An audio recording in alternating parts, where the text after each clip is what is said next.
All right, welcome everyone. Sorry for the format, the layout. I know my layout's off. I had to adjust a few things because the way I'm doing this, because I want to be able to play this video for my guests as I kind of go over it. It's not a long video; it's about 5 minutes, but it's a video that I came across the other day.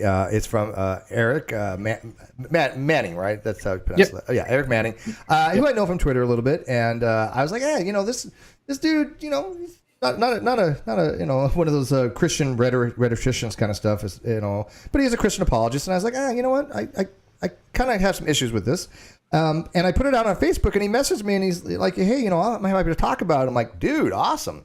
And then kind of morphed from there, and then we somehow got Dr. Jonathan McLatchie, remember him from Non Sequitur Show, to go, hey, I'm down for that. So I was like, hey, you know what, we'll make it a group event. We'll make it make it a thing, right? So I want to welcome you guys both. Dr. McLatchie back. Well, you've been on the Non Sequitur Show. I don't know if you were on this channel or not. Maybe. I was on the Non Sequitur show, right? Yeah, but I don't think you're on this channel. So this is my other channel, but it's all good. But welcome back. So what I thought we would do, Erik. Oh, by the way, introduce yourself, Erik, because you haven't been here before. Yeah, sure. Thanks for having me on, Steve. I appreciate it. And so, name's Erik Manning, and run the YouTube channel Testify. I started about a year, 9 months ago, just kind of uploading consistently, mostly on like historical apologetics, as well as like the argument for miracles, different things like that. And so, I have made this video, and I probably poked a few bears here and there with it, but I wanted to be able to discuss kind of a little bit more with you guys behind some of the reasoning, so that maybe it's not exactly how some people have heard it, and to just be able to conversate. And it's always good to get your thoughts and input and others' input on what I'm putting out there. So I appreciate. Yeah, it's about the conversation. I noticed. Okay, I didn't use anything from your thumb. The thumb is kind of integral to this video a little bit, I think, because the players you had called out. Your video was basically something along the lines of, the title is "Are You a Christian with His Doubts? Stop doing this." And not to get into the whole video just yet, but the too long didn't watch version, which we will watch it. There's only 5 minutes. There's certain YouTubers that you don't want Christians really that are not strong in the faith to listen to, correct? we're not strong in the faith. Yeah. And so I'm not saying that we should avoid our critics as Christians whatsoever. I think that would be something that we would do to our detriment. But what sparked all of this is basically conversations that I've had with other young believers who are not very strong in their faith, who are having questions with their faith and are having doubts. I work with Jonathan with his ministry, talk about doubts, where we counsel people one-on-one who are experiencing doubts and questions and different things like that.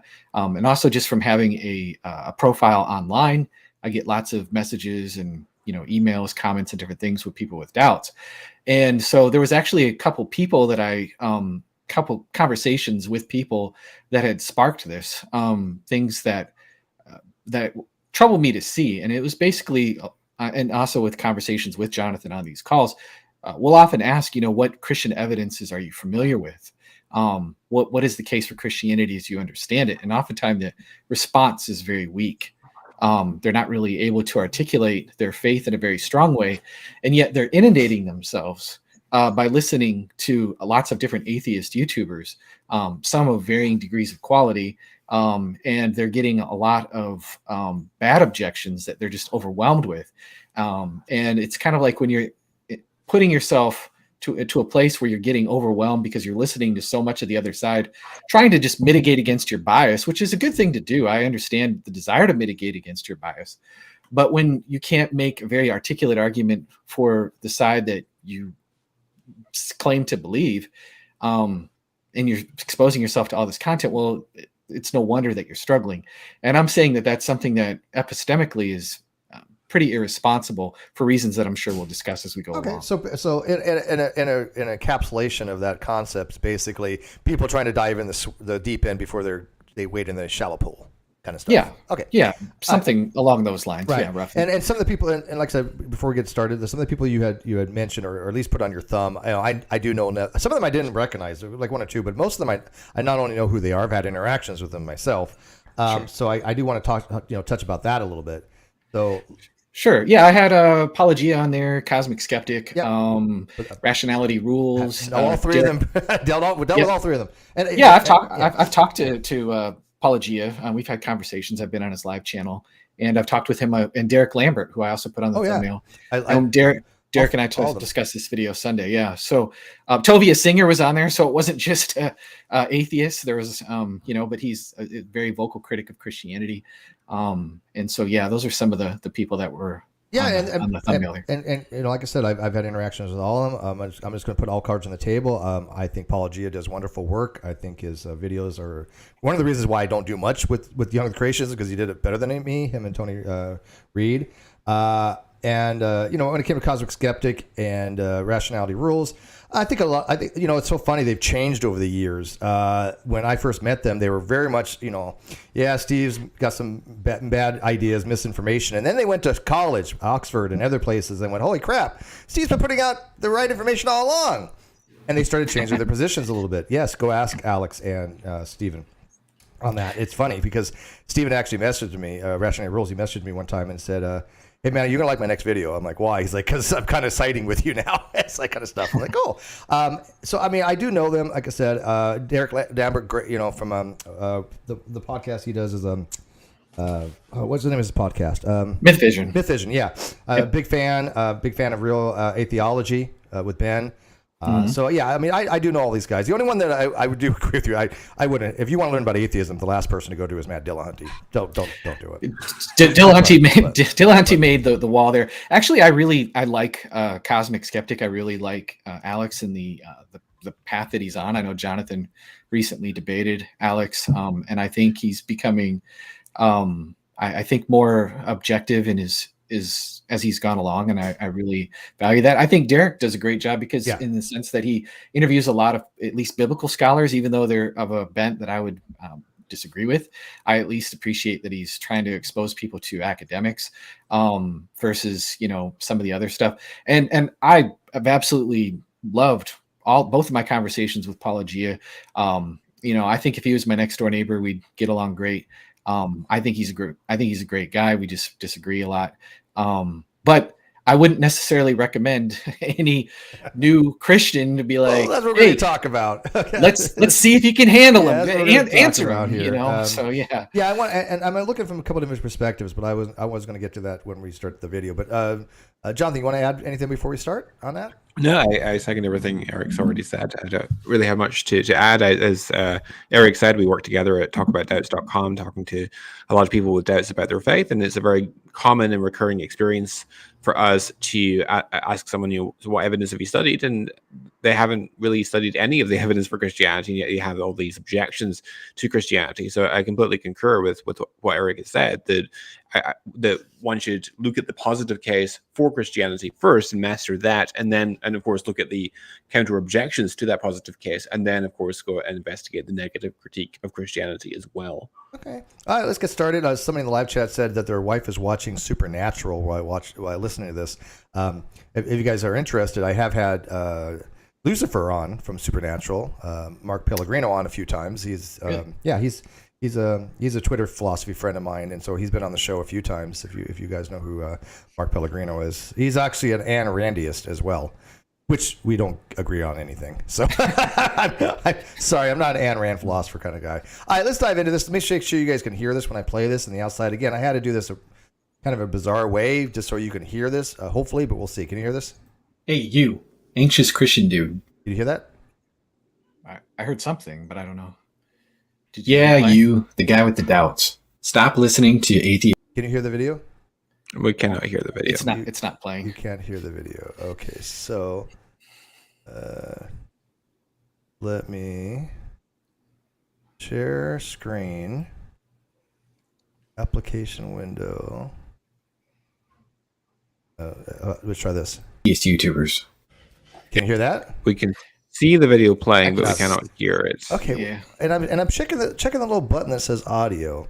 System share. I mean, I could do the entire screen, but I was kind of hoping not to. But I mean, I'd have to. So it's going to mess up my layout. But let me see. My layout's going to go to crap, but at least we'll be able to hear it. So can you hear this? Hey, you, Anxious Christian dude. All right, you can hear that. All right, so let me just fix this layout real quick so it doesn't look too wretched on the outside. Oh yeah, that did mess it up a lot. That's okay. Give me 1 second here. I don't know why they make it so difficult, right? It's kind of just simple. I share your pains with streaming sometimes. Oh, it's a screen.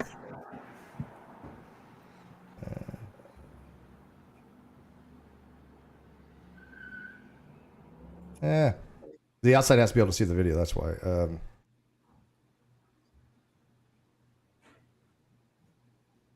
They won't be able to see us, but that's not a big deal.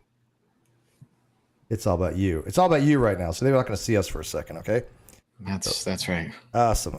And then it's a short video, so it's like it's any big. It's only like 5 minutes. Yeah. You want to turn it up to 1.25 if that's totally fine as well. Awesome. I might do that. All right. Screen 1, share audio. All right.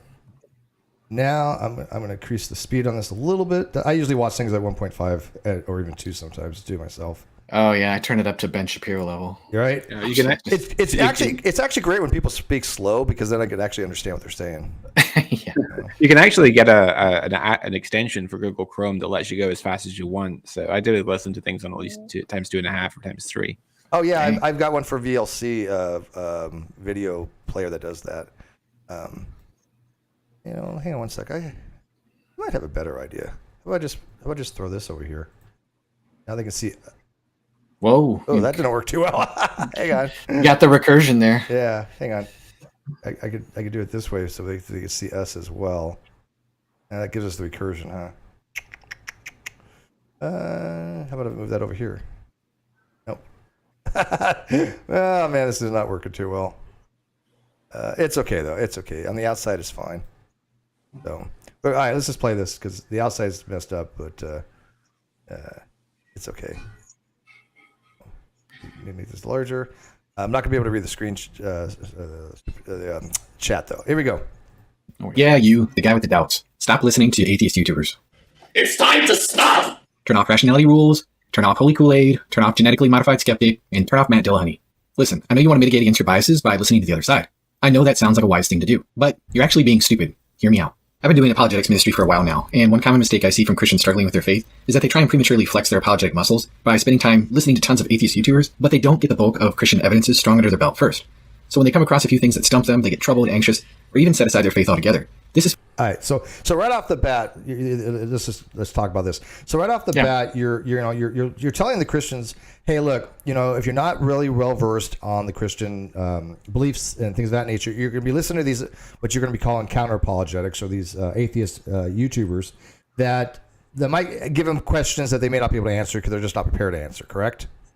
Yeah, correct. I think a lot of times people, they can see evidence to a certain extent, but they're not maybe well versed in articulating that evidence or even understanding the evidence that they are perceiving. And so for them to just throw themselves into a bunch of counter objections to that, and they're not really prepared because they know that, well, it's a good thing. I want to mitigate my biases and I need to, listen to the other side. But they don't know the argumentative landscape for Christianity first, and they definitely don't have the bulk of the evidences for Christianity under their belt first. Again, they're just being epistemically irresponsible. And something we'll talk about probably later is something similar to Pascal's wager that is christened by my philosopher friend Tim McGrew, who teaches at Western Michigan. I'm familiar with Tim. Yeah. And so called Butler's Wager, which is basically harkens back to a book called The Analogy of Religion by Joseph Butler, written in the 18th century, where he basically makes the argument that if Christianity is possibly true, then it warrants, because of the claims that it makes, some serious investigation. And so for you to not make that investigation first and then just kind of like overwhelm yourself with all of the other objections, you're just kind of being irresponsible. And so it differs from Pascal's wager, where Pascal will basically say, just because of the consequences and the stakes are so high, the safe thing to do would be to believe, or at least I don't know. Pascal's more of an argumentum ad baculum. Believe this, or these are the consequences, and then again, the counter arguments everybody's well familiar with. Like which God, if you get, if all of them have punishments, then the chances of you picking the right one is pretty slim.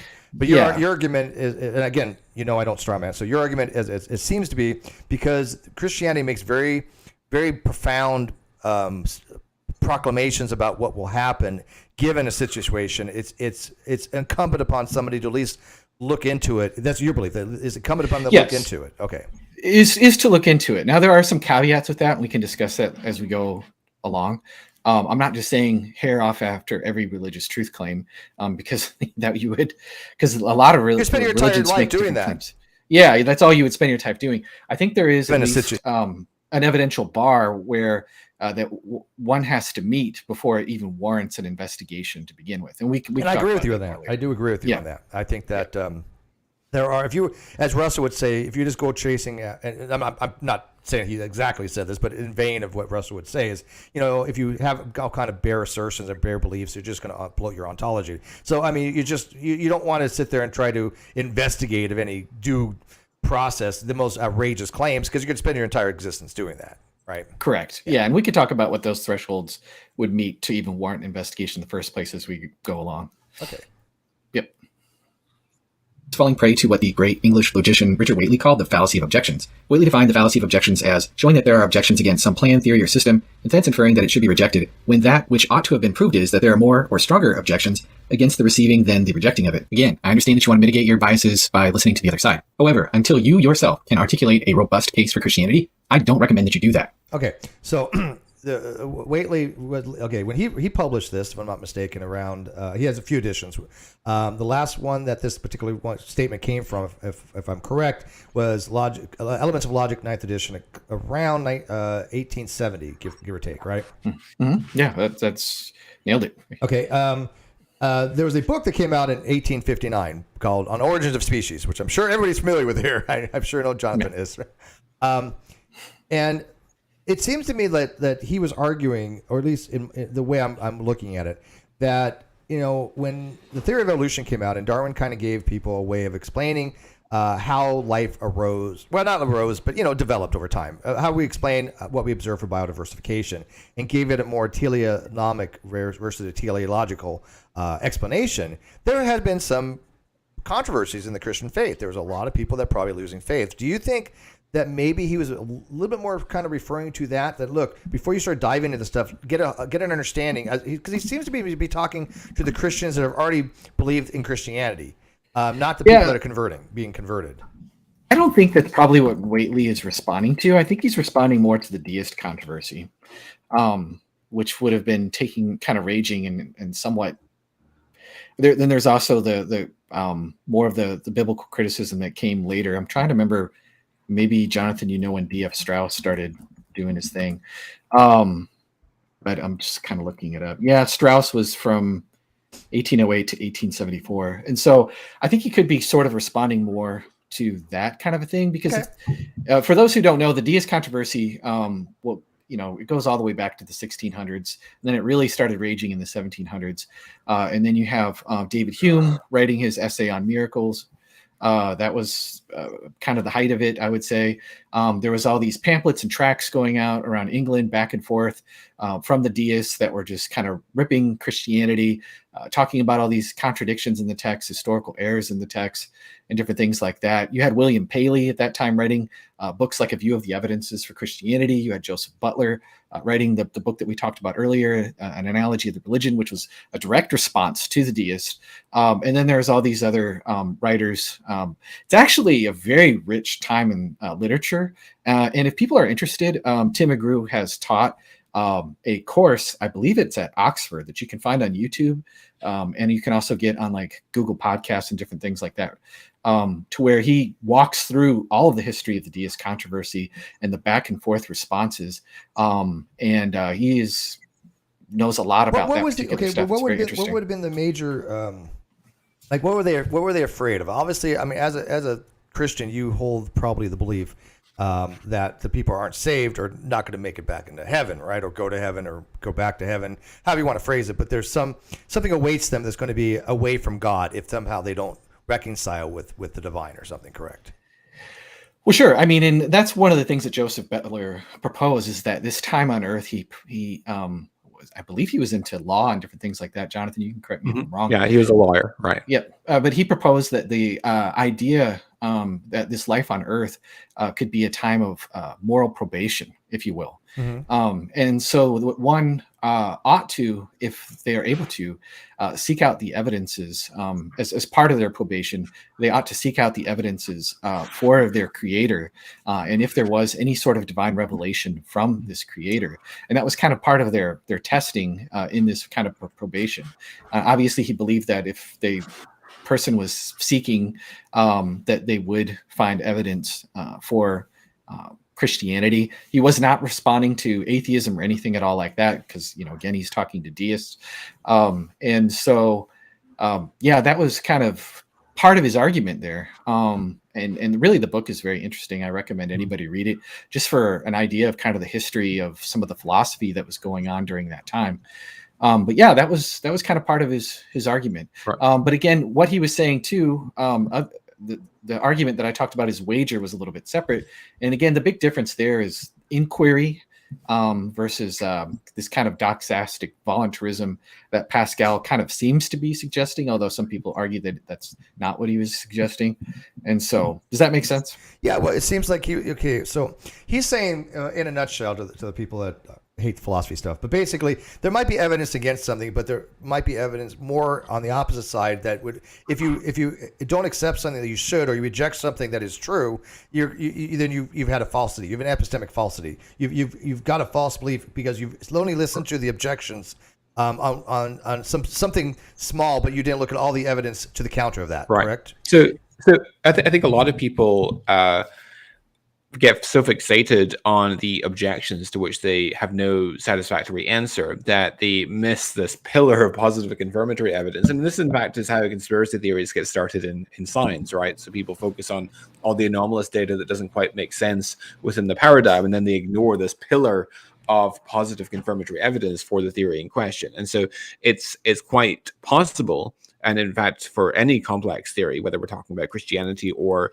evolution or climate change or whatever it happens to be, there's always going to be evidence both for and against the theory in question. The question is, where does the preponderance of the evidence lie? And in our judgment, the greater preponderance of the evidence by a country mile is in favor of Christianity, even though there are some unresolved difficulties as well. And so we encourage people not to become so fixated on the things that they don't have satisfactory answers to that they miss the positive case. And so I would argue, in fact, that for any complex proposition like Christianity, one should investigate the positive case first and then go and investigate the negative case. All right. Well, we'll address that. I do want to put a quick. I completely forgot to say this at the beginning, and my apologies. A shout out to Jesse LaRusso for a $5 PayPal. I don't usually, PayPal doesn't come up like super chats or anything like that. So if somebody sends me a PayPal with a message, I read it on the next stream. So I want to take care of that. Thank you very much. I appreciate it. If you want to support the channel, you can become a member of the channel, Patreon. Still got my GoFundMe, Patreon, whatever you want to do, right? However you want to support the channel, I appreciate it, and I will read your message out if like that, unless you're a troll. Then I don't bother. Let's go. At all. If the Bible is correct by describing faith as a precious thing, and you're just casually throwing your weak faith into the fires of criticism without understanding the shape of the argumentative landscape first, you're not being wise by trying to minimize your biases. You're being careless. And no, I'm not at all saying that you should Pascal's wager yourself into faith or lower the epistemic bar either. But I will say that you're not performing your duty of inquiry properly, and you're probably going to end up being another statistic or worse if you're not cautious. Okay, so your argument, and I know this is fast for the outside, but they like fast. They don't mind that. I can rewind it if you want. But basically, it seems like you're saying that if a Christian doesn't have these things down, that they are just falling by the wayside by being, I hate to say it, but in your view, being misled by the atheists or something like that, merely because they haven't taken the time to really get the core stuff down.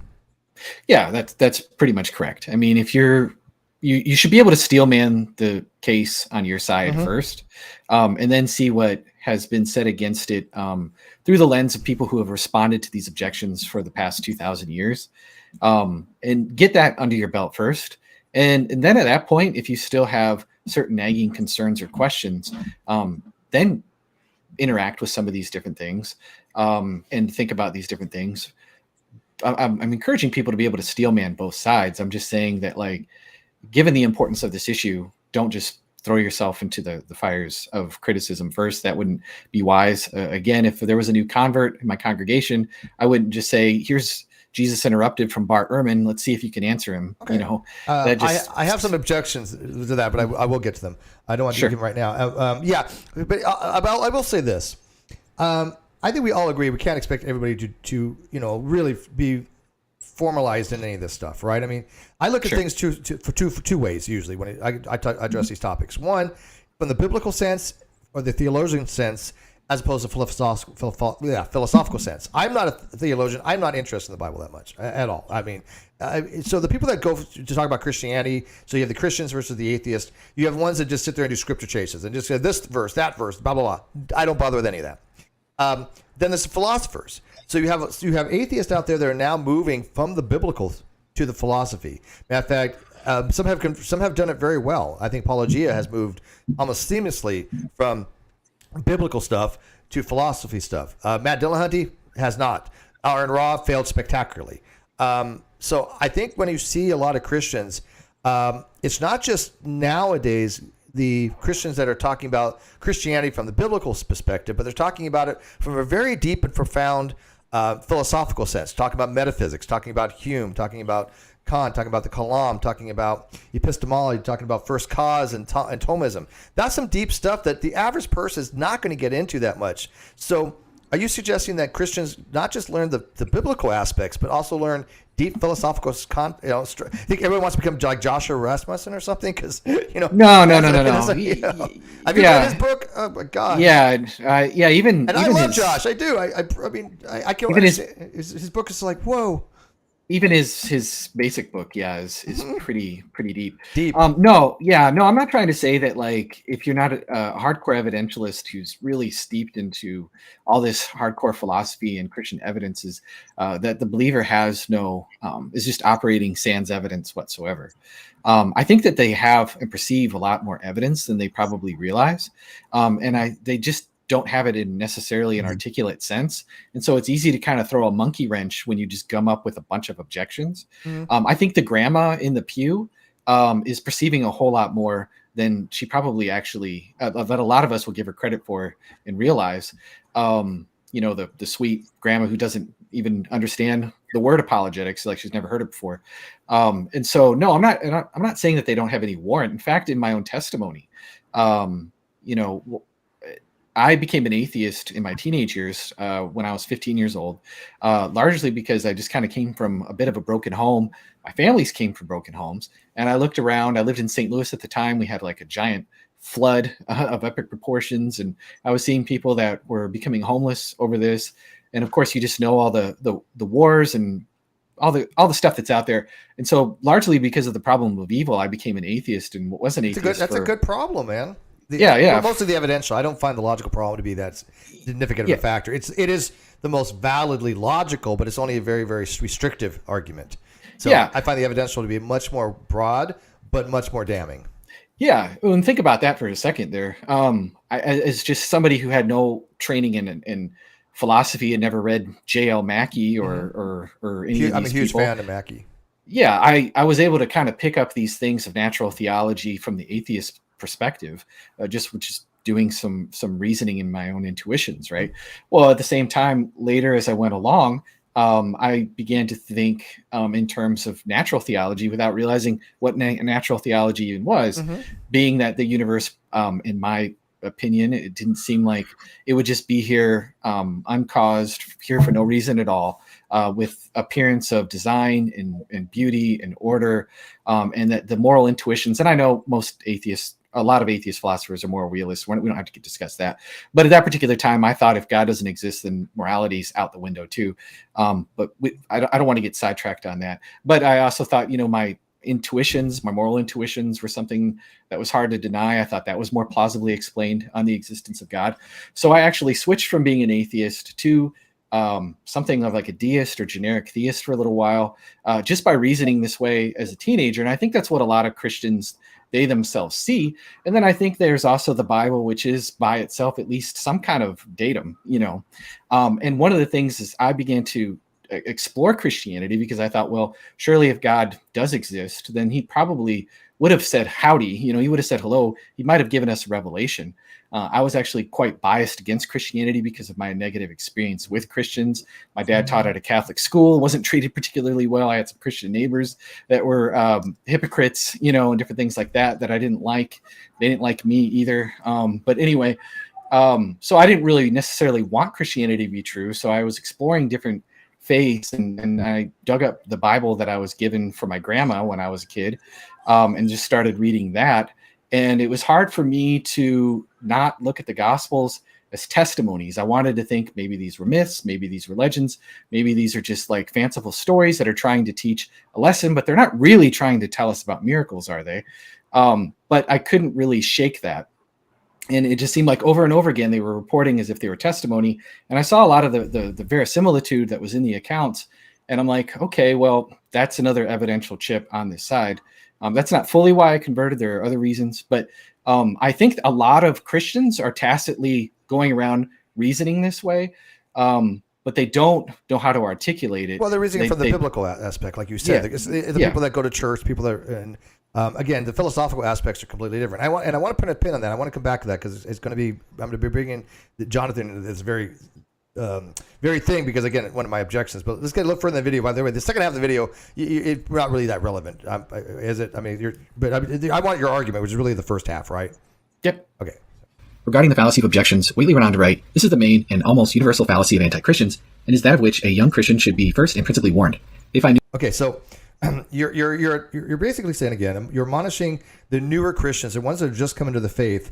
Hey, don't start having all these arguments online with people that are much more versed or encounter apologetics, such as Apologia, Cosmic Skeptic, GM Skeptic, all these guys, and they're really good at counter apologetics. Now, granted, I don't think all their arguments are great by any stretch of imaginations. I am harder on the non-believer than I am the theist as a non-believer because I want them to have the better arguments. Obviously, I think a little bit. I'm a little biased. I admit it, but I mean, I've at least talked to most of them where. I know that Cosmic Skeptic, has been learning a lot of things. He's been in college. And Genetically Modified Skeptic, he does it more for political reasons, I think. He wants to change the political landscape by having more non-believers. I get it. He's open and honest about that. No issue with him whatsoever on that. But there's other atheist YouTubers out there that I think are just bottom of the barrel. I mean, they just have crap arguments. But there are some of these crap arguments to a young Christian that hasn't really familiarized themselves with either the theological or philosophical aspects. They're going to fall prey to bad arguments. I don't want that. I don't want anybody to be deconverted or lose their faith or anything because of a bad argument. If it's a good argument, knock yourself out. But I mean, I have to be epistemically true to myself, and I don't like anybody to have be led away by a false belief. That makes sense, right? Yeah, absolutely. And I mean, think about it this way. I'm sure that you probably, Steve, are no fan of Jesus mythicism. I am not a fan of mythicism. It's so funny because, Carrier wrote 2 blogs about me. He wrote 2 blogs and he got both of them wrong on me. Go figure. I happen to like Carrier. There was a person. I get along with them. We've had many discussions. We had a long written debate that was over like a month. But I've noticed he has a very specific format that he uses, and he likes to go down rabbit holes and close them off, and then he doesn't really steel man your argument. I think he goes out of his way to straw man a little bit. And I hate to say it, but I'm not the only one that's noticed that with Richard. But as far as mythicism, I just don't. His use of Bayesian theorem to try to have historical probability just doesn't resonate with me, if that makes sense. Well, yeah. And the analogy that I would draw real quick here, and then we can continue, is basically if somebody that you knew had just maybe they're an atheist friend of yours, and they've heard a few things online about mythicism, and they've heard a few things about historicism, and they're like, oh, I'm not really sure each way to go. You probably wouldn't, because you wouldn't want them to end up looking like a fool. Right. I've seen some bad arguments for both, especially some mythicists. Are just like, there's some atheist YouTubers that just don't know what the hell they're talking about or anything and just use it as a cudgel. Right. Yeah. And so what you probably wouldn't say is, hey, why don't you just go ahead and deep into the pool of Jesus mythicism and listen to all of these bad arguments, read all these bad blog posts and books online, And then afterwards, I'll give you Bart Ehrman's book on Did Jesus Exist? Even though all of the things you're going to read are going to basically say that Bart Ehrman is a known liar, that he's a terrible person, that he's been influenced by his Christian upbringing, blah, blah, blah, blah, blah. And it's like there's all this misinformation. I've never had an issue with Bart Ehrman. He's one of the very few that's in these circles that I've just never interacted with. Yeah. And so you probably wouldn't want them to do that because there's so much at that point they're going to have to unlearn. Why don't you just say, hey, why don't you learn, like if you're curious about this particular topic, why don't you learn the bulk of evidences for the existence of Jesus first, and then maybe see how Bart has responded to some of these mythicists. And then if you want to, at that point, read Carrier, you'll probably be able to see through some of his bad arguments at that time. And you might be right. You totally might be right. Because Bart, he was asked one time, why is it that you at least you believe that there's some person that did exist in her, as a historicity, that Jesus existed. And they asked him straight up, they're like, well, we don't see any evidence of it. And his response was, well, I do. And it's like, and this is what he studies. So that was, pretty, he was just straight about that. He's like, well, I do. And again, evidence doesn't mean things are absolutely the case. Evidence to me is what's being evaluated either way, right? So you could have strong evidence, you have weak evidence, but it's what's being proffered to someone to say, okay, this is what we want to have evaluated. And sure, I believe there's evidence that a being named Jesus existed. Do I think it was the Son of God? No, but that doesn't negate the fact that there was some kernel of story of a historical measure that makes the Bible, as far as a historical document, extremely valuable. I think, right? But that's right. But there's a lot of non-believers that think that way. By the way. Not all of them just want to throw away the Bible, say it's just trash. No, not all of them are like that by any means. Yeah, I mean that's just an analogy that I'm drawing. Yeah, I get you. Is you wouldn't want to drown them in Robert Price, him talking about like Paul never really converted and he didn't really write Galatians, and then it's like, okay, now here's and Bart Ehrman is a known liar, and then now read Ehrman and now read Maurice Casey making a case for Jesus. They're going to be like all confused. Yeah, it would be better for them to get. What would I agree say in that particular instance, sure, it might be the case. I think we got not much left in the first part because again, your argument's only in the beginning of this. Okay. Yeah. Numerous objections against various parts of Scripture, to some of which no satisfactory answer can be given, and the incautious hearer is apt, while his attention is fixed on these, to forget that there are infinitely more and stronger objections against the supposition that the Christian religion is of human origin, and that where we cannot answer all objections, we are bound in reason and in candor to adopt the hypothesis which labors under the least. Okay, how do you pronounce it? Is it Robert Whately? Whately, yeah. Richard Whately. Richard Whately. I don't have any of my notes here, but was he at Oxford? I think it was Oxford at one time. But Whately, but anyways, Whately had said this basically that the evidence against Christianity being of a human nature, that there wasn't actually a person of supernatural existence years ago. He found that the objections of his existence are less than the evidence for his existence, and that he was the God or the Son of God. But again, this was in 1870. This is 150 years ago. It's as an apologist, when you're using some of these words that 150 years ago, it may not be applicable today as far as what we know to be the case and what we don't know the case. And this is when it's going to get into the old younger creationist stuff and McLatchie here in a second. So give me a second. Let me just rush through this because I want to get Whately is spot on. The reason why I can read Bart Ehrman books, listen to historical Jesus classes in secular universities, or watch YouTube counter apologists and be completely untroubled is because I've got the bulk of the Christian evidences under my belt first. For example, over and over again, when I see people making objections to the Gospels, I see examples of overreading, making argument from silence, ignoring the possibility of independent access to real events, and so forth. I also understand if I don't know why Jesus said such and such, or why Leviticus has this weird command, or I don't know how to resolve this apparent discrepancy right at the moment, that my whole edifice is going to collapse. The evidence for Christianity is a whole lot tougher than that, as Whately indicates. Okay, so basically, like I said, I'm just going to rush through this part so we can have more of a panel stuff. But basically, you are saying that there's all these different arguments, but if you don't have the foundation of the Christian beliefs down, some of these arguments you might think are good, but they've already been addressed a million times. Well, I think in my experience, and Jonathan can attest to this as well, we've been on these calls together. We'll often ask, what some of the things that are bothering you, if you could just pick one or two, and then we'll discuss maybe the one or two questions that are bothering them. And then the evidential problem of evil. Yeah, well, or it could just be a Bible contradiction or something like that, okay. Or just something that they heard against the resurrection. Are you an inerrantist or infallibilist? The Bible is inerrant and infallible? I'm not dedicated to inerrancy. I would call myself like a.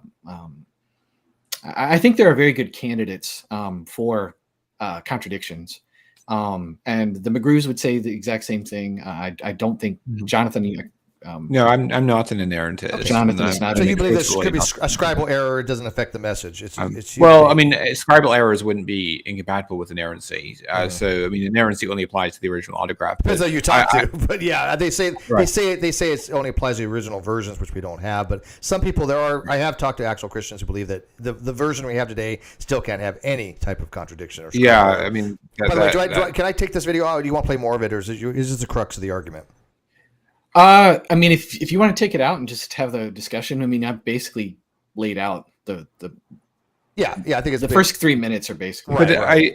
I would say just to qualify that statement, I think that the scriptures are highly reliable. I don't think that inerrancy is the hill to die on. I don't think that it's a high stakes issue. But there is a high stakes issue in the vicinity, namely the strong reliability of scripture, and so that's where I that's where I camp out, is on the arguments for the strong reliability of scripture, not necessarily the inerrancy of scripture.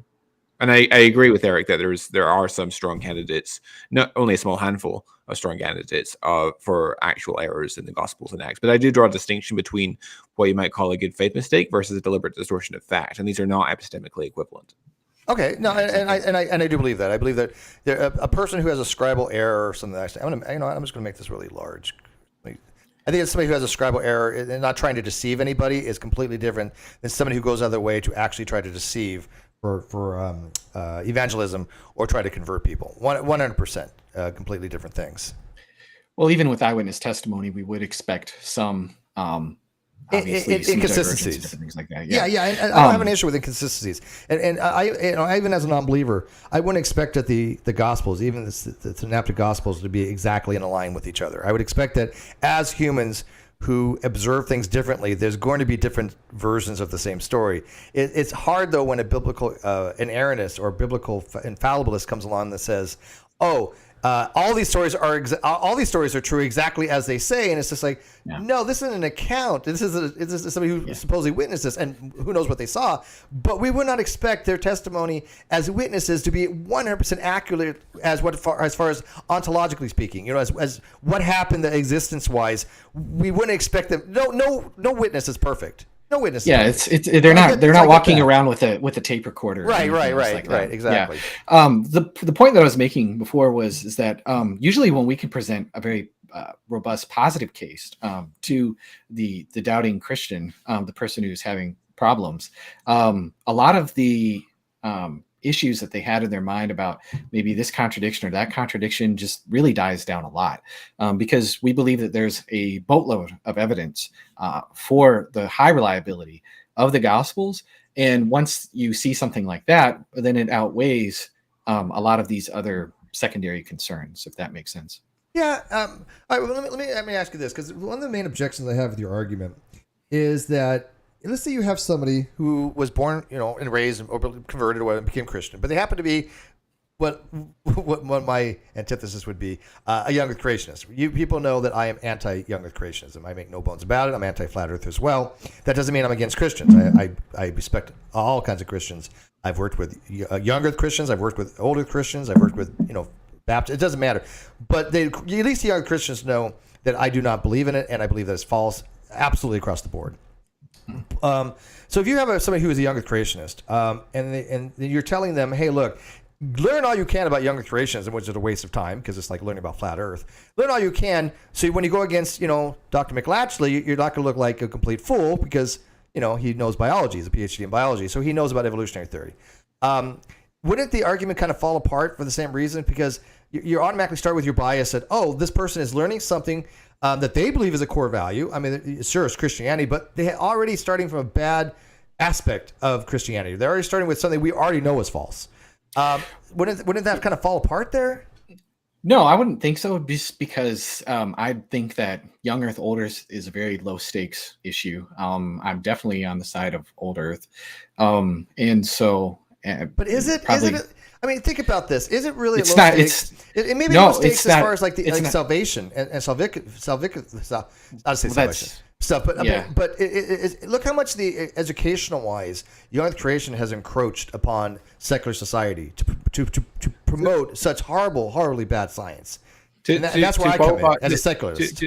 To clarify what we mean by low stake, so we draw a distinction between high stake and low stake objections to Christianity. So a high stake objection would be, say, an objection to the historicity of Jesus or to the resurrection. Right, you're talking about from a salvational and exactly. Christian. Right, Or no, I get yes, that, there are certain things that are in-house. How do you say that word? Theological debates, right? How do you say it? So one's approach to interpreting the early chapters of Genesis is an in-house controversy that Christians reasonably can come to different opinions on in regards to the interpretation of the early of the scriptures.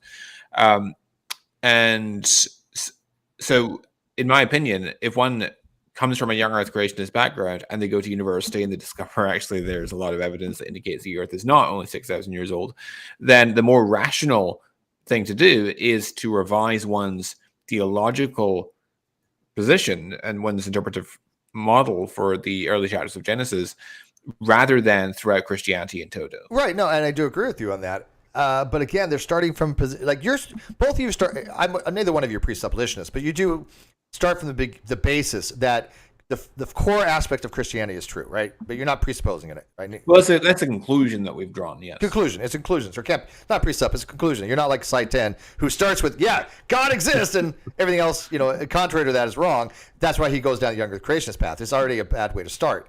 But you've concluded that based upon whatever you've read and experienced or whatever, that the Christian aspect, Christian belief is true. Of course, there are different sects of Christianity. So the sect that has the belief about younger creationism, to you is not so critical as far as Christianity, but as a science person, that would be a different question, obviously, right?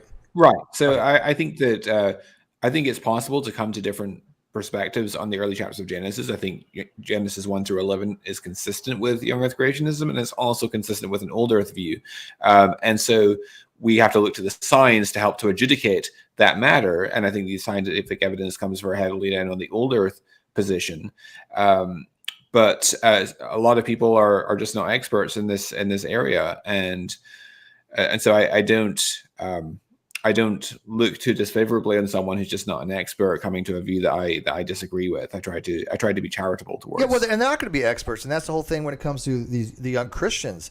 They're talking to people online about these subjects that know considerably more. I mean, the counter-apologists are, when it comes to the biblical stuff, they are really good. Even Matt Dillahunty is really good at the Bible. You guys may disagree. I disagree, actually. No, I know you do. I know you do. But I mean, I think he knows the scriptures, whether he infers them correctly or whatever. But he's well familiarized himself with. Well, he probably knows the scriptures well. I don't think that he handles them well as a different matter. Perfectly fine objection. Yes, perfectly fine objection. There's a distinction to be made there. It's nuanced.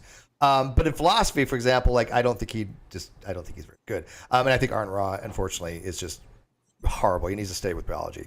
But my point being is that these young Christians will start availing themselves to these types of arguments that they're not prepared for. And in that, Eric, I do agree with your argument. But at the same token, my position as a non-believer, and this is the name of the title of the episode, if you're an atheist having doubts, you should do this.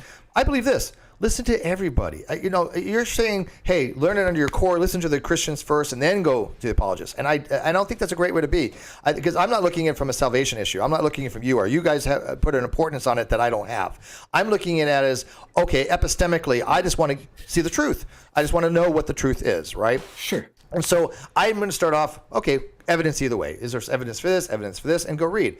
And so I don't think by somebody who's neither a Christian or atheist, like myself, who's an agnostic, if we go listen to Apologia and the rest of them, we're going to get a little bit of information. If we go listen to the Christians, we'll get a little bit more. And we just formulate our own beliefs. We don't have a stake in the game that you put on the young Christians, because to you, it's a much bigger thing if they lose their faith. I would imagine, right? Well, to If that atheists end, lose their faith, or atheists because of a non-atheist, nobody's really going to care that much. They'll be like, okay, became a believer, whatever. well, to that end, I would say the atheist should take Butler's wager too. And often many of them have, in my experience, and this could be controversial, but better to be forthcoming than to not. I think that they have the same wager that is incumbent upon them that they should be taking as well. Now, I think it's the Christian's duty to make that point across and make it incumbent to them. But I would say that there is reasons why they should investigate the resurrection. I think that it passes certain criteria to where it at least is worthy of their serious investigation. And I think that one should probably consider tuning out their team maybe for a season to really be able to steelman a very good argument for Christianity first. And at the worst case scenario, they would become an excellent atheist counter apologist at that point. That's what some of them have become. Most atheist apologists were Christians at one time, and the only I agree that something as big as Christianity should be investigated. I do, not because of any kind of written thing. The only reason I personally, and again, this is my own personal belief on this, there are billions of people that believe in Christ. People have literally died in the name of this person. Wars been fought literally over the name of this one individual. That is significant enough to at least warrant some kind of looking into, to me. Would you agree? I mean, sure. I think that it has more something going for it in terms of a miracle claim that I think passes through a certain evidential filter that would at least say, hey, maybe I should look at this in detail that other religions don't. But so, to what degree, though? Because again, I've read most of the Bible. Sure. Probably I've looked into it. You know my stance. I think I've come to agnosticism with some rationality to it, right? Oh, I wouldn't say that you're not rational at all. I would say that you're, from my interactions with you, compared to others, it's a lot different. Yeah. So on Twitter, we'll put it that way. Let's put the context in there. It's Twitter. It's Twitter. On Twitter, we have a cesspool. And there's a few people above it, right? Yeah. I would say a lot of the counter apologists who were Christians cannot articulate the kind of argument for Christianity in a very strong and robust sense. I would say my experience, many of them cannot. When I was talking to Derek Lambert, I love Derek. I think he's the greatest. He's like my favorite. Very good. Yeah, I've been on there. Just as a person, I really get along with the guy. I like him. But he admits he can't really articulate my argument. Now he's curious now. And he's interested in investigating it now. And I definitely give him kudos for that. I'm pretty sure I've been on a Mythvision. I know I've been with them somewhere along the line. Go and check out the interview that Eric did on his show just this past week. It was really, really great. And I think that it demonstrates what Eric is saying, that when that he simply cannot articulate the positive case that we're presenting accurately. So you're saying you can't steelman your guys' argument, therefore. Exactly. Okay. Right. Okay. No, but again, I don't know how, to me, he's more of a philosophical person than a biblical kind of person. But no, he spends most of his time on the Bible. I don't know. Okay, maybe that's true. Yeah, maybe he's a biblical person. Yeah, Derek would definitely contest that. That's true. But the only time I really listen to him is when he's talking about more of the philosophical type stuff. Yeah, that's probably why. That's when you probably really peaked. Right. Exactly. Yeah. Real quick, Metalhead says, what does Aaron Ra get wrong? He mainly talks about biology and sometimes ridicules younger creationists. Ridicules beliefs, ridiculous beliefs deserve ridicule. What Aaron gets wrong is anytime he even mentions anything about atheism or epistemology, he has no idea what the hell he's talking about. He doesn't. Right. He gets fundamental concepts wrong. He gets fundamental misunderstandings of how linguistics work, how evidence works. And which is strange for somebody with a science background that you would think he would understand evidential considerations for hypotheses, but he doesn't. It's just bizarre, and he doesn't understand propositional logic very well. He didn't know what a double negation was. That's the last. You know why Aaron blocked me, dude? Because on Facebook, I tried to explain to him what a double negation was. He was getting it wrong, and I happened to tell him, I swear to God, I said, well, Aaron, if you can't show it, you don't know it. And I was done. Because I was like, dude, okay, you're saying, show me how this is a double negation, man. It's not. Yeah. But that's just funny. But yeah, that's the thing about Arn. He can stick with phylogeny, and then of course, Dr. McLatchie could have words with him about that. I don't know what you think about his phylogeny. I think he knows it pretty well, but I'm not a biologist. But that's an area that, again, I think he should stay into. But then he dives into the other areas to try to get a more holistic approach to counter apologetics, and I think that's where he fails. Is that a fair assessment? Yeah, I mean, in my little limited exposure to Aaron, that would be fair. Jonathan might be more familiar with him than I am. Yeah, I would agree with that assessment. I also have a quite limited exposure to Aaron Ra's material. I have interacted with him on a few occasions and haven't been particularly impressed with him on the times that I've interacted with him, but I haven't watched a lot of his videos on his channel. So, yeah. Yeah, and again, I'm not even trying to degrade Aaron. I really wish things had been out differently. I mean, I actually got along with Aaron very, very well. I mean, I would consider him a friend at one time. But he's just more focused on politics than he is facts, and I don't like that. He's so biased, and it's just it's very notable when Aaron has hardcore atheists and Christians both telling him, dude, your philosophy is just hosed. Your whole epistemological framework is just weird.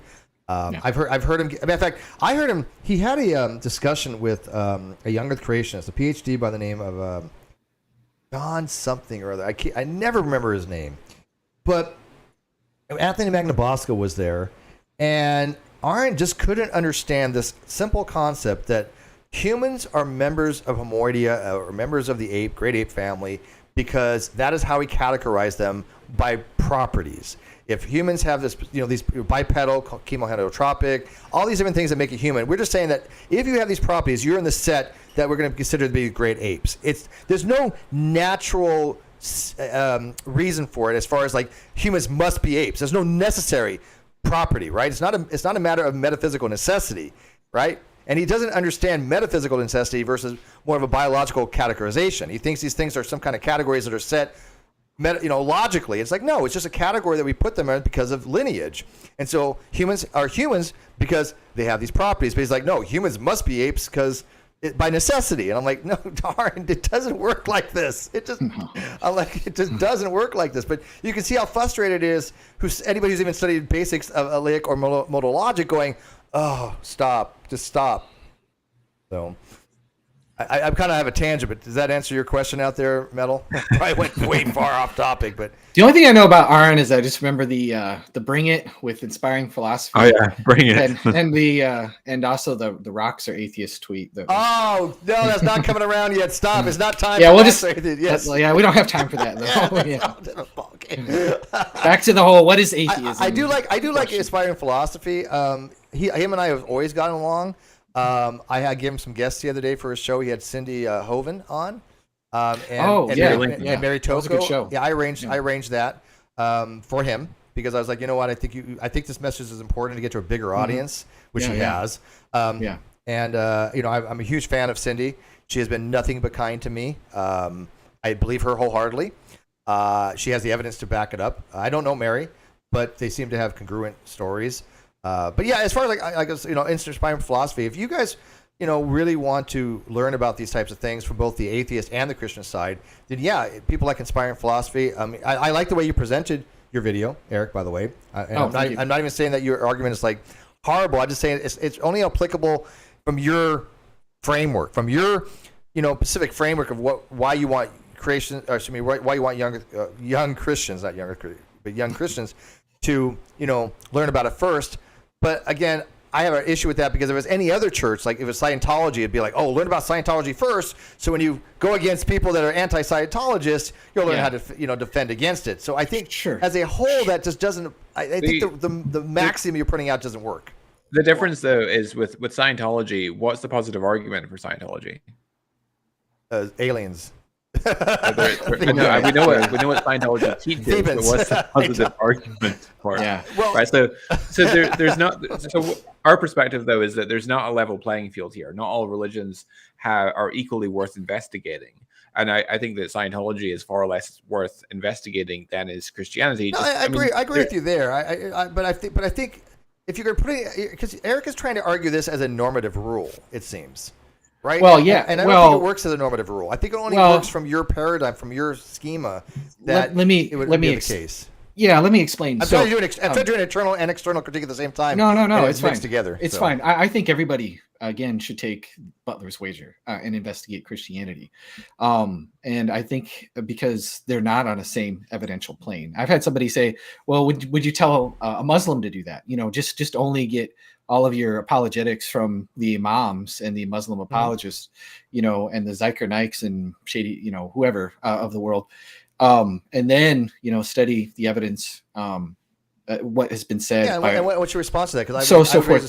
So it's basically kind of the many gods objection, but this is a bit different, is because I'm not saying that they are on the same level playing field. For example, same God though, isn't it? Only just a different. Well, that's a whole different conversation, and we could not down that rabbit hole. But yeah, sure. Let me explain. So there's two ways that I could answer that. Number one, Muhammad clearly says that he worked no miracles whatsoever. All he said that is, I am just a warner. Over and over again, people were like, why should we listen to you? That seems to be a narrative that we hear repeated in the Quran. And over again, he says, I'm just a warner. I'm not going to do any miracles for you. The closest thing that he comes to it is saying that make another surah like this one. And, that's what about splitting the moon? That's something that it's mentioned in Surah 54, but it doesn't necessarily say that it's like explicitly that happened. It only kind of reads as a dream. The only time that it explicitly, we get information that, oh yeah, this was the moon splitting and all that other stuff, is in the later hadiths 100 years later, right? And so what I'm saying is that we can and should put miracle claims through an evidential filler before taking time to examine them in detail. And there is no reason prima facie to do that with Islam, because the best they have is make another surah like it, which is like, what is the criteria even for that? Okay, but Christianity would be different, because the central events of Christianity, particularly the resurrection, is that it was a report that wasn't made at the initial report of the resurrection didn't come from a great distance away. Unlike the hadiths and the splitting of the moon, it didn't come from a long period of time after that. It wasn't a claim that was made that fits with the opinions already established with the people. In fact, they were making a very unpopular claim that could get them persecuted. And it's not just some trivial miracle like Satya Sai Baba manifesting a watch or something goofy like that, and a self-serving kind of thing like that. But there's a lot of stories of people come back from the dead. I mean, even in the Bible, there's been, what, 5? Sure. 5, I think? But what are those with those particular stories, and even this particular filter that I'm proposing could even cut against some of the miracle claims in the Bible. So that just tells you that the criteria that I'm proposing are pretty good criteria, because they're even going to cut against my own belief. But I'm going to say that the resurrection is not, like I said, a distant claim. It doesn't fit.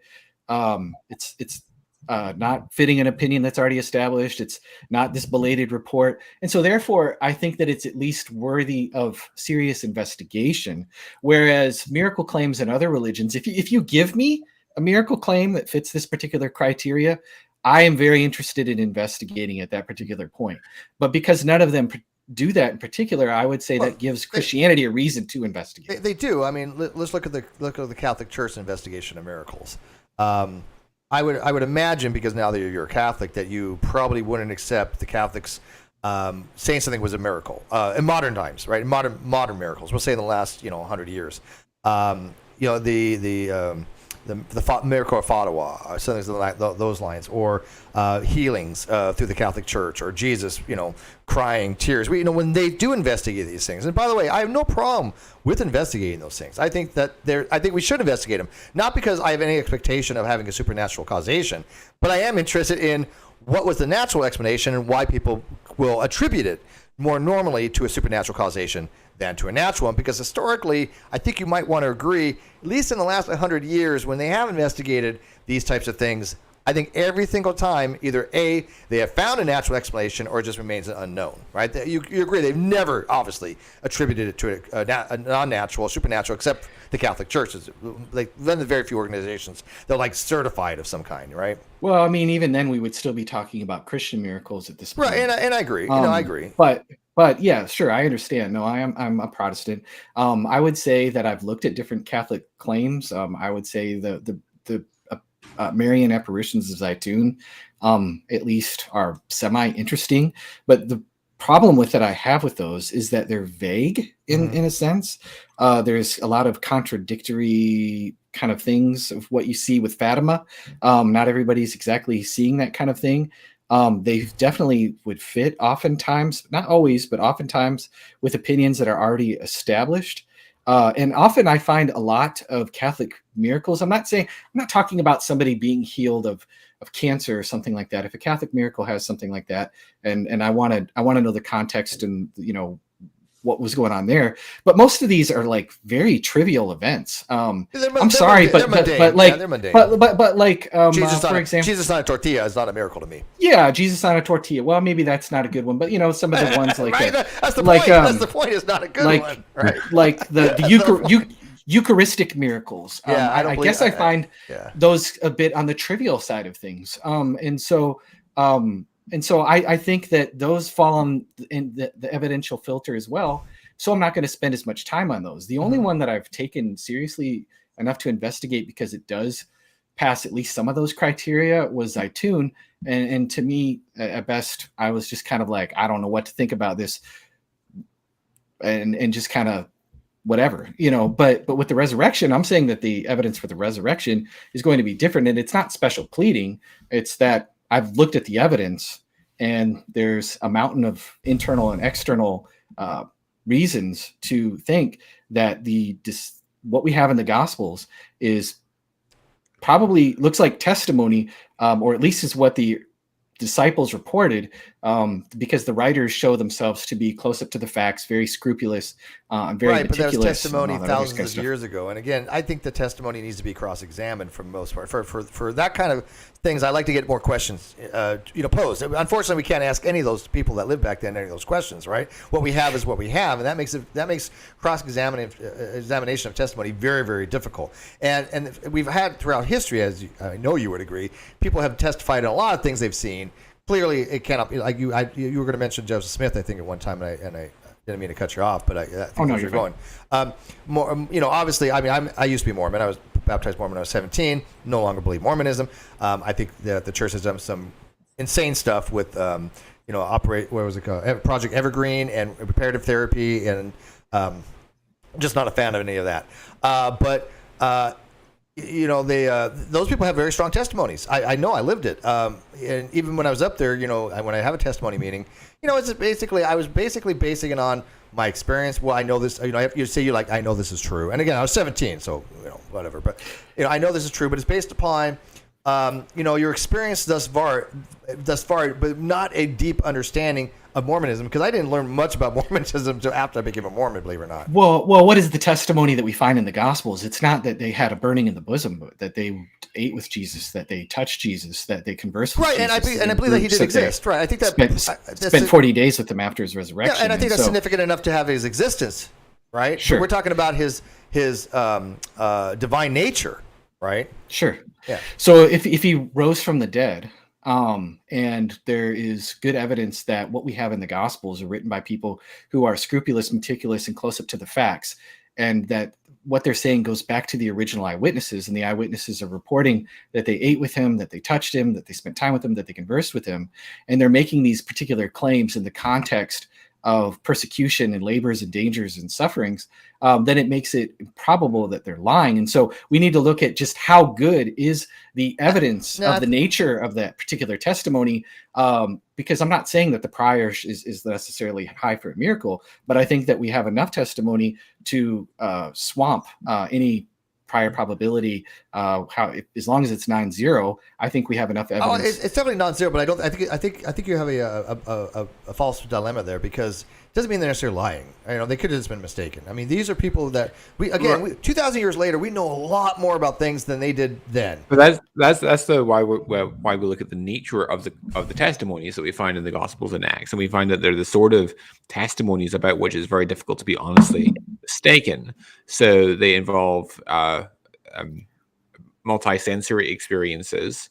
It's not just individual sightings from a great distance and very briefly or something like that, but rather group sightings of Jesus at close quarters, group conversations with Jesus, long discourses with Jesus, like they made his disciples in Luke 24, for instance, eating with Jesus on more than one occasion. Luke 24, they eat broiled fish, or they observe Jesus eating broiled fish. In John 21, they eat breakfast with Jesus in the shore of the Sea of Galilee. Thomas touches Jesus. And, right. Again, and I think as far as a historicity aspect, I think there's I'm going to agree with Bart Ehrman kind of stuff. That I think mythicism is an incorrect standpoint. I would be historicity, I guess. What they call, it's not mythicism. Historicist. Yeah. Thank you. So I have no problem with that. But my thing is this: if Jesus wanted people to know about him 2,000 years ago. And I know you got apologetics for it, ready to go. I got it. But for my audience, if you are a non-resistant non-believer, and to invoke the whole divine hiddenness argument, as someone like myself, I would have no problem if Jesus was like, "Hey, let's go have lunch," kind of stuff, right? If God has done all these major things to show people that he has power and omnipotence and 2,000 years ago, but it's so silent now that he doesn't smite the non-believer. He doesn't show any kind of power. Jesus doesn't talk to anybody. It's all based upon, believe something that happened 2,000 years ago. Now, obviously, people can have the individual testimony. They may say, "Hey, look, this has happened in my life," and those are all have to be weighed individually and subjectively, because we've all have experiences. I've had weird things happen to me I can't explain. I think everybody has. And I think that a lot of religious people, and I'm not YouTube, I'm not putting this on YouTube, but I do believe that because of our human experiences and the unknown factor that we have when we aren't able to explain something right off the bat, that people will come in and say, "Hey, I have a plausible explanation for you. This, and this." And you start thinking about it and you go, that makes sense. That is a plausible explanation. It doesn't have to be the correct explanation. But they use those little epistemic holes in our experiences to go, this is what it is. And they draw you in that way. And I think a lot of religions do that way. But again, I am definitely not putting you two in that category. Okay. Yeah. In relation to divine hiddenness, there's a number of things that one could say there. Eric referred earlier to Joseph Butler's argument that this present life is a moral probation of sorts, and that one form that probation can take is to determine whether we are willing to investigate the facts to the extent necessary to give ourselves a fair evaluation of the relevant evidence. And if it is the case that the Christian religion, the Christian claim cannot be readily dismissed, if it's non-obvious that there's nothing to the Christian claim, then I think that it is incumbent upon us to investigate and to do our due diligence in looking into the evidence for Christianity. And I think that the evidence of certainly God is pressed up against our noses every day. I think that the evidence of God is obvious all around us from the created order. I think Paul got it right in Romans 1:20 when he says that men are anapologetus, or without an apologetic, because of the manifest evidence and fingerprints of design in the created realm. And I think that Paul would feel very vindicated today by our modern advances in the physical and life sciences that really confirm that to be the case. And when we look at, Richard Dawkins, of course, famously says that Darwin made it possible to be an intellectually fulfilled atheist. And what he means by that is that prior to Darwin in 1859, it was widely taken for granted that there's a God. Most of the critics of Christianity back in the day were deists. Darwin kind of assumed, he obviously kind of still believed at some point early on. I think he maybe became an atheist afterwards, but I mean, he did start from a premise that God existed. He was just trying to explain how God did things. Yeah. That's one reading. It's also possible that there were social pressures. Darwin's history is complicated. Even David Hume, gives suggestions that he's a theist, but you can also interpret that as simply being bowing to social pressures. But if Darwin got it wrong, as I contend that he did, then we're back to essentially where we were before Darwin, where design is obvious. In fact, the challenge to naturalism and the appearance of design is far more exacerbated now since the time of Darwin. It's in view of our modern advances, we now understand the molecular structures in the cell. We understand the DNA, the structure of DNA, and the information-bearing content of the cell, and so forth.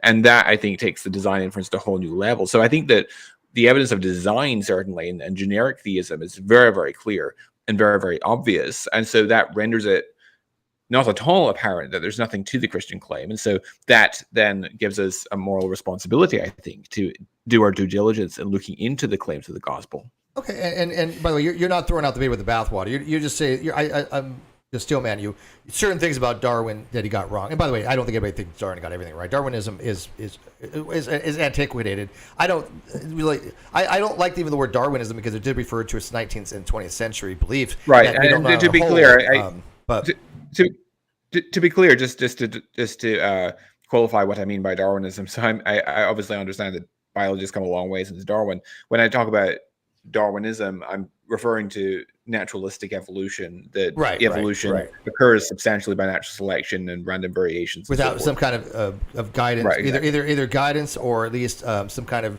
plan for it, correct? Exactly. Okay, because I like the steel man. And then, by the way, that doesn't mean he's not arguing that natural selection doesn't happen. But I do hold it more to modern evolutionary synthesis combined with descent and modification. That's the theory that I think explains it very well. But when you were talking about though, a probationary period kind of stuff, for somebody like myself who I've been around and I've read a lot of stuff, I haven't come to the conclusion. Well, I did at one time, but then obviously fell away or whatever. That I don't believe Jesus as the Son of God or God Himself, but I've done my due diligence to some degree. Why would salvation then be based upon? And I assume you guys are a dosastic and voluntarist. That my brain state, because again, I'm not resistant to this. If I die and Jesus said, "Hey, look, man, you just came to the wrong conclusion," but I'm not going to hold that against you because I'm merciful. I'd be like, "Cool, hey, thank you."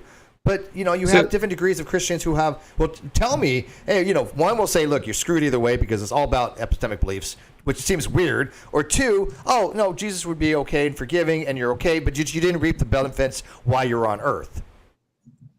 So in terms of the non-resistant non-believer problem, which is a very, very common way of expressing the divine hiddenness problem, that term was so coined by John Schellenberg, the leading advocate of the divine hiddenness argument. And there's a number of things I would say there. First of all, I don't deny that there is such a thing as a non-resistant non-believer. I think that there are plausibly non-resistant non-believers in the world. However, what I'm more skeptical of is whether there's such a thing as a long-term non-resistant non-believer, meaning that if someone is a non-resistant non-believer at time t, it may well be the case, quite plausibly, that God's not finished dealing with them yet, and that either they will become a resistant non-believer or they will, in the long run, become a Christian, come to find Christianity to be true and well supported. That's deterministic, though. Quite deterministic, though. I mean, if time zero now, let's say I pass away like 5 seconds from now, I can only be judged from the time here on Earth, right? My probationary period. Or you would argue that God would make sure that doesn't happen because then it's according to His will and it's not some kind of random. See, I think things are a lot more randomness in the universe than people give credit for. I don't believe in a strict deterministic universe. I don't even believe in causality on the fundamental level. Okay, I do not even accept the principle of sufficient reason, which throws a whole monkey wrench in Thomism. Right. One can believe in providence though without being a determinist. And providence, but providence is like serendipity, right? Serendipity is a fancy word for kind of like luck, right? But also we have epistemic luck. These are terms that are used to try to describe something that some people might put some kind of agency to, and some kind of metaphysical existence to, like luck. Does luck exist? Does karma exist? No, not in a metaphysical sense, but I think that they exist. And in the way we look at things, right? I do think, serendipitous is what we would understand to be luck. We don't believe in leprechauns going around and bestowing luck upon people. So sure, providence to some degree, but not in a divine nature, because I think we kind of make our own. I mean, that's where we disagree. Right, of course. Fundamentally different worldviews. I mean, the argument for divine hiddenness, of course, is being offered as an internal critique of the Christian position. And if we are offering an internal critique, it's quite reasonable for me to appeal to Christian resources. And from an internal standpoint, I'm not even going to argue against you on that. Yeah. From an internal, again, but I'm trying to, and I don't mean to be doing, I usually hate people that go back from internal to external, and I don't mean to be doing it, but I am catching myself. But you guys recognize that, I hope, right?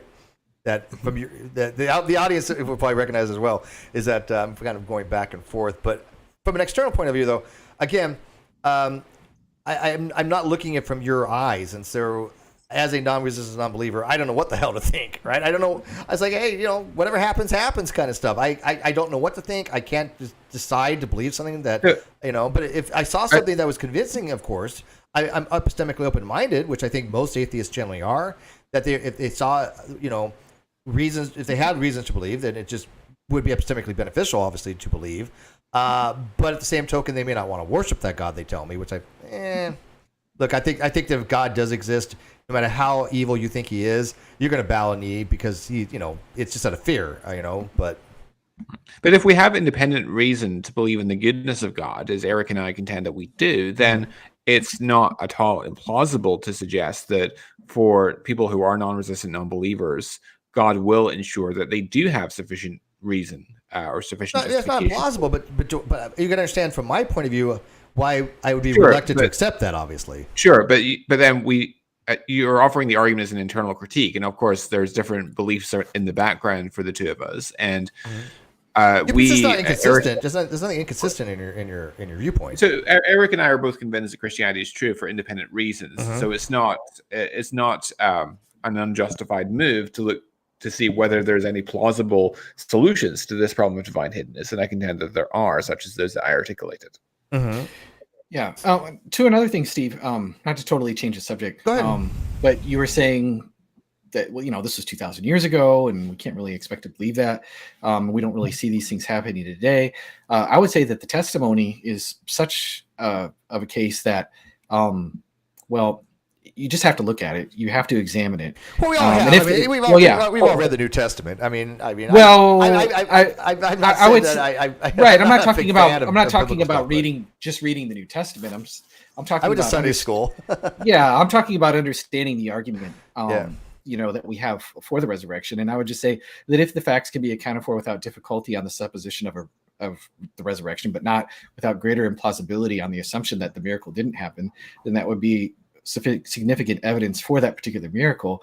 And so you just really have to roll up your sleeves, get down in the nitty gritty, which is kind of the whole point of the video in the first place, is to be able to steel man that particular case, that argument for the resurrection. Now, I think there's two things I want to say here, and hopefully I don't get on too many rabbit trails here. One, I think people have had this idea that maybe they're already familiar with the argument for the resurrection because they've heard Bill Craig debate, or they've heard Mike Licona debate, or whatever. The basic facts arguments. They're kind of familiar with a minimal facts or a core facts kind of argument. And that's not something that Jonathan and I would be espousing. We think that you need the details of testimony, which was kind of where I think some of the confusion was earlier. You were saying something to the effect of, well, maybe they could be mistaken.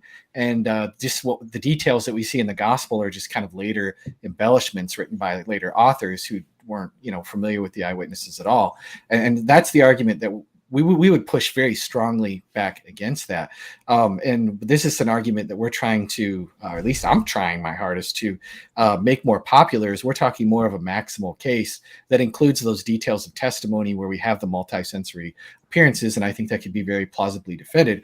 The other thing that I wanted to address too is I don't think that I would dispute the case that we do not see God doing things on the earth today. I think that there are, I don't think that every miracle claim is good, but I do think there are many strongly evidenced miracle claims.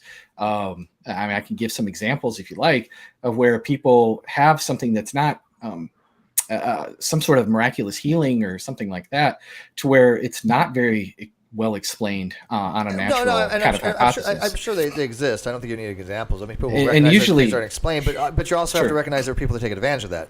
I don't think either one of you accept like Benny Hinn or Peter Popoff or those charlatans, because those guys give Christians a bad name, straight up.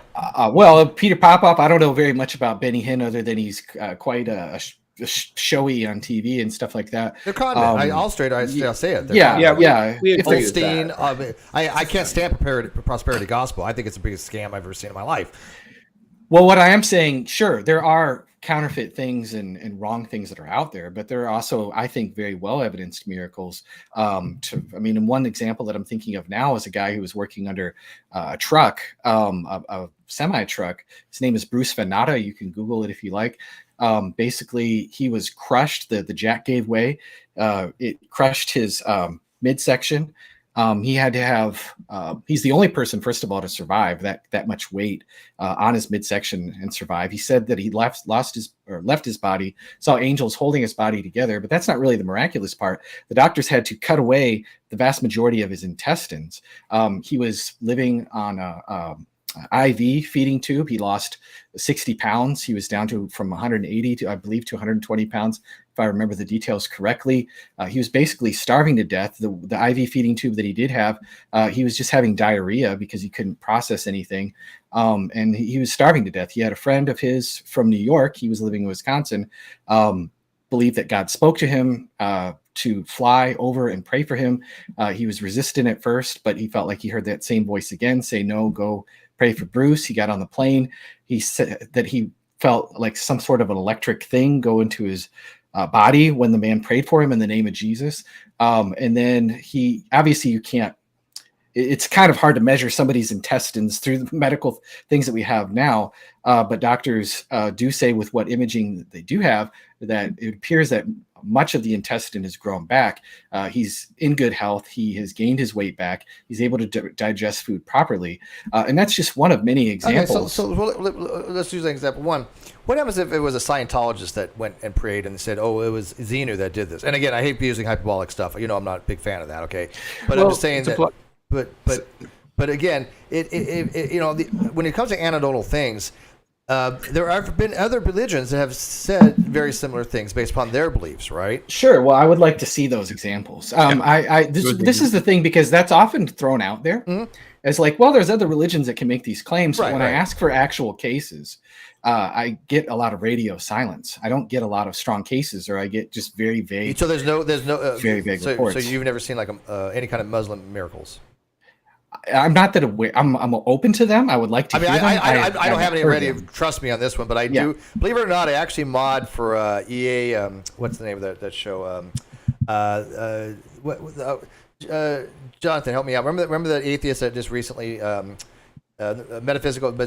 metaphysician, and the other guys. The whole group over there, and I can't pronounce. Are you talking about Hamza then, or Kaliam? He was an atheist and he became a Muslim. I can't pronounce his name. But anyway, that group. I did a review on them. Oh, Hamza Sources. Is that what they're? Are you talking about? No, I did a video. They did.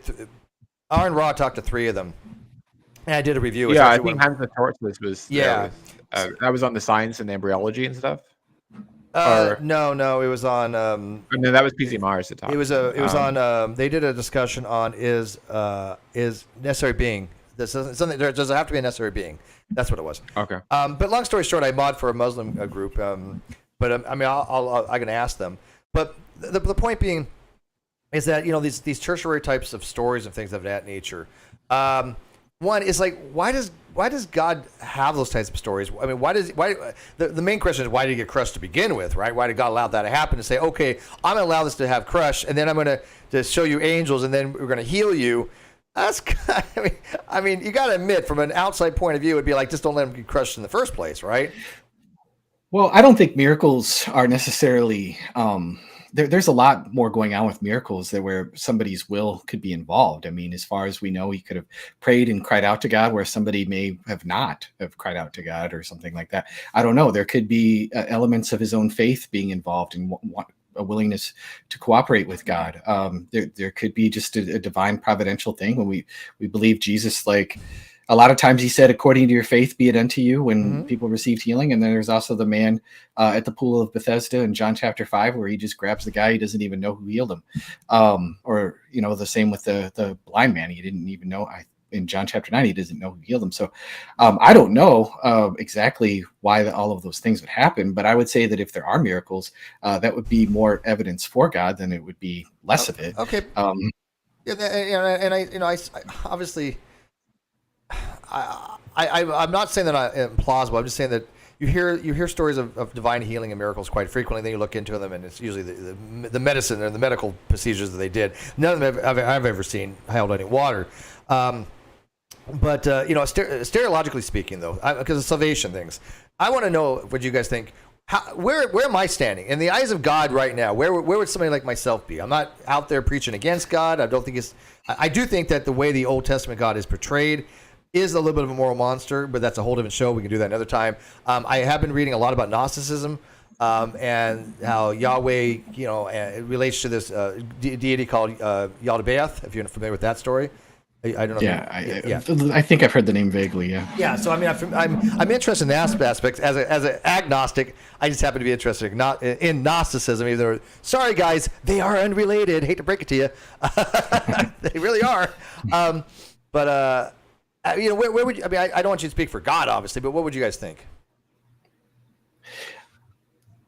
Jonathan, you want to go first and play God? Play God. Go ahead, Jonathan. Speak for the divine. I would say that for someone that rejects the gospel, then there's reason to be concerned. Well, you say reject. See, reject in logic means to assert false, right? Do you mean not accept, or do you mean reject? To not accept. Okay, right. not accept. Okay, so the non-classical form rejection. So I believe that Christ is the only way of salvation. Scripture says in Acts 4:12 that salvation is found no one else, for there's no other name given among men under heaven by which men might be saved. Now, I think it's possible for someone to be saved while not explicitly accepting Christ. So I'm kind of a qualified inclusivist. I would argue, for example, that the Amazonian tribesman who's never heard the gospel, the innocents, quite plausibly would have the salvific benefit of the cross of Christ appropriated to them, or God will have some sort of morally justifiable arrangement. But that's only so you're talking about innocence, right? You're talking about someone who's not been exposed to the proposition.